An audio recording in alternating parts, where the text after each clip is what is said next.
Brought to you by V-Guard, co-powered by Sensodyne. दक्षिण मुंबईच्या महायुतीच्या उमेदवार यामिनी जाधव यांच्या प्रचारार्थ आज मनसेच्या वतीने कार्यकर्ता मेळावा घेण्यात आलेला. हा मेळावा मनसेचे नेते बाळा नांदगावकर यांच्या वतीने घेण्यात आला असून आपल्यासोबत ते खुद्द आहेत. बाळा नांदगावकरची काय सांगाल? आपण मेळाव्याचं आयोजन केलेलं आहे आणि या मतदारसंघासाठी आपलंही नाव चर्चेत होतं. ह्याच मतदारसंघासाठी असं नाही, माझी बऱ्याच मतदारसंघासाठी नाव चर्चेलं होतं. परंतु ज्यावेळेला पक्षीय प्रमुखांनी एक निर्णय घेतला तो निर्णय महाराष्ट्र सैनिक म्हणून आम्हाला तो शिरसाबंदी असतो. आणि त्याप्रमाणे निर्णय घेतला, तो अत्यंत विचार करून निर्णय घेतला आणि विचारांती घेतलेला निर्णय हा कधीही चुकत नसतो. आणि त्याप्रमाणे आमच्या सगळ्याच कार्यकर्त्यांनी आता साहेबांनी घेतलेल्या निर्णयाप्रमाणे खंबीरपणं या देशाचे पंतप्रधान नरेंद्र मोदी झाले पाहिजेत आणि हा देश पुढे गेला पाहिजेत. यासाठी आता जे आमचे उमेदवार आहेत या दक्षिण मुंबईच्या सौभाग्यवती यामिनी जाधव, या यामिनी जाधवच्या प्रचारार्थ त्यांना मदत करण्यासाठी आम्ही आज हा मेळावा आयोजित केलेला आहे. महायुतीचे सगळी लोक या ठिकाणी आज येतील.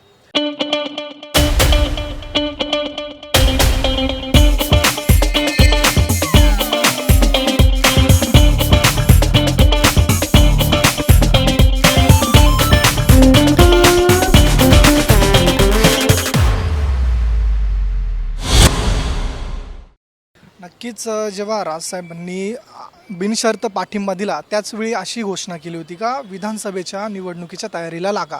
मग आता सध्या काही चर्चा वगैरे, काही आगामी काळातल्या काही वाटाघाटी वगैरे सुरू आहेत का? काही जागांची मागणी वगैरे? नाही, वाटाघाटी करण्याचा विषयच आता येत नाही. ही गोष्ट खरी आहे की साहेबांनी गुढीपाडव्याच्या सभेला अनाऊन्समेंट केली होती, जाहीर केलं होतं की लोकसभेला आपला पाठिंबा आहे विनाशर्त, परंतु आपण विधानसभेच्या तयारीला लागा. आणि आमचे कार्यकर्ते 24 तास काम करत असतात. काय ठीक आहे, आम्ही थोडंसं मेहनतीने कमी नाही पडत. काय आम्ही थोडं आपल्याला रसद कमी असते म्हणून आम्ही कमी पडतो. नाही तर आमचा कार्यकर्ता एक कार्यकर्ता 100 हत्तीचं बळ असणारा कार्यकर्ता आहे. आणि माझ्या साहेबांचा त्यांच्या कार्यकर्त्यावर प्रचंड विश्वास आहे. त्यांना माहिती आहे की माझा कार्यकर्ता इतिहास घडवू शकतो, कारण त्यांचे नेते हे इतिहास घडविणारे नेते आहेत. आणि तशा प्रकारची भूमिका कार्यकर्त्याने माहिती, आपले साहेब काहीही घडवू शकतात. एक नारायण राणे साहेबांच्यासाठी मीटिंग घेतली कोकणात, तर बघा काय होणार आहे ते आता. आणि त्याच्यामुळे त्यांचं भाषण तुम्ही ऐकलं असाल. देखिए, उनका काम है अफवाह से गर्मी बढ़ाना और हमारा काम है माहौल को ठंडा रखना.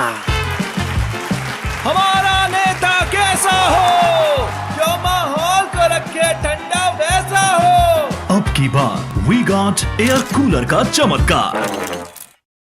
त्यामुळे राज ठाकरे हे इतिहास घडविणारे, महाराष्ट्राचा देशाचे विचार करणारे, आपल्या लोकांसाठी वाटेल ती भूमिका वेळेप्रसंगी घेऊन आपलं राज्य कसं विकसित होईल ही पाहणारे आहेत.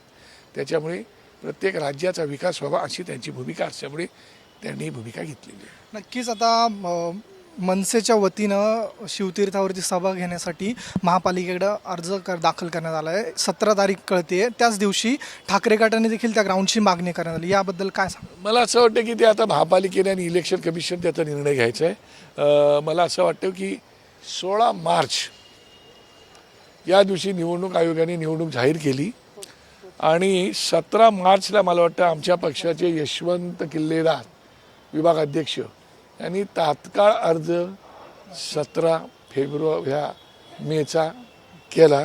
त्यामुळे प्रथम येणाऱ्याला प्रथम पसंती, फर्स्ट कम फर्स्ट. आणि त्याच्यामुळे मला असं वाटत नाही, पण आता मला माहिती मिळते की 16 तारखेला काहीतरी त्याची झिंझिण्यांपासून त्वरित आराम मिळवा सेन्सोडाईन रॅपिड रिलीफ बरोबर. आता याबाबत अपडेट समोर आलेली आहे का मनसेला महापालिकेने परवानगी दिलेली आहे सभेसाठी? काय सांगाल यावर? पहिली आनंदाची गोष्ट आहे. मनसेला सभेला परवानगी दिली याचा अर्थ महायुतीची सभा तिथे होणार. नरेंद्र मोदी हे प्रमुख वक्ते साहेब आहेत, त्या देशाचे पंतप्रधान, आणि आमच्या पक्षाचे प्रमुख सर्वात सन्मान्य राजसाहेब हे दुसरे प्रमुख वक्ते आहेत. आणि त्यांची आता एकत्रितपणे मीटिंग होईल तेव्हा तो म्हणजे आपण केवळ विजयादशमीला सोनं लुटत नाही, गुढीपाडव्यालाच आपण उत्साह उल्हास जल्लोष दिवाळी साजरी करत नाही, तर 17 मेला सुद्धा आपण निश्चितपणे सोनं लुटून विचारांचं घेऊन जाणार आहोत. नक्कीच एक मोठी सभा असेल, कारण की देशाचे पंतप्रधान नरेंद्र मोदीही त्या व्यासपीठावर असणार आहे आणि मनसे अध्यक्ष राज ठाकरे देखील त्या व्यासपीठावर असतील. काय आपल्या भावना सांग? नाही, भावना काही खूप आनंदाची गोष्ट आहे की कुठेतरी काहीतरी चांगलं घडते या महाराष्ट्रासाठी, या देशासाठी. आणि जर ते चांगलं घडत असेल आणि भविष्याचं जर या देशाचं भविष्य चांगलं घडवण्यासाठी जर अशा प्रकारचे काही महत्त्वाची नेतेमंडळी एकत्र येत असतील तर त्याचा निश्चितपणे आनंद आहे. मला नक्की खात्री आहे की देशातली जनता त्याचा विचार करेल. मुंबई आणि महाराष्ट्र तर नक्कीच महायुतीच्या पाठीशी उभा राहील आणि जास्तीत जास्त उमेदवार निवडून देऊन जे उमेदवार आमचे उभे आहेत त्यांच्या प्रत्येकाच्या निशाणीला मतदान करतील. कारण वेगवेगळ्या ठिकाणी वेगवेगळ्या उमेदवार असल्यामुळे वेगवेगळे निशाणी आहेत. त्यामुळे नरेंद्र मोदी साहेबांनाच पंतप्रधान बनवायचं आहे म्हणून ह्या उमेदवाराची जी निशाणी आहे तिला पाठिंबा द्या, अशा प्रकारची आमची स्पष्ट भूमिका आहे महायुतीचा उमेदवार निवडून येण्यासाठी. नक्कीच आता आज दिवसभर शरद पवारांचं एक विधान चर्चेत राहिलेलं आहे. त्यांनी असं म्हटलं आहे की जे समविचारी पक्ष आहेत ते काँग्रेसमध्ये पुढील काही कालावधीमध्ये विलीन होतील, असं त्यांचं एक वक्तव्य आहे. याकडे आपण कसं पाहता?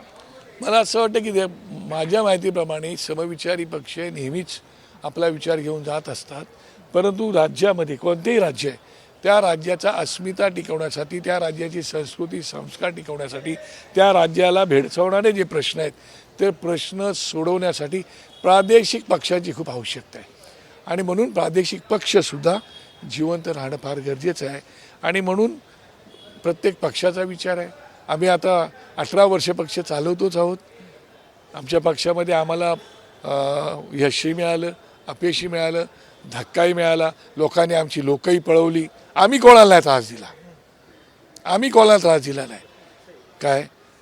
आणि त्याच्यामुळे मला नक्की खात्री आहे की मराठी माणूस आणि इतर भाषिक माणूस जो आहे तो निश्चितपणे राज ठाकरे साहेबांच्या पक्षाचा भविष्यात विचार करेल, त्यांच्या विचारांचा विचार करेल आणि येणारा काळ हा महाराष्ट्रासाठी उज्ज्वल असेल. नक्कीच धन्यवाद बाळा नांदगावकरजी. आपल्यासोबत होते बाळा नांदगावकर. नुकतीच त्यांना मनसेच्या मेळाव्यासाठी 17 मे रोजी त्यांना शिवतीर्थावरती परवानगी मिळाली असून त्यांच्याकडून आनंद व्यक्त केला जातो. कॅमेरा पर्सन सुभाषसह मी Hrithik Ganakwar, TV9 Marathi, Mumbai. Brought to you by Vguard, co powered bye Sensodyne.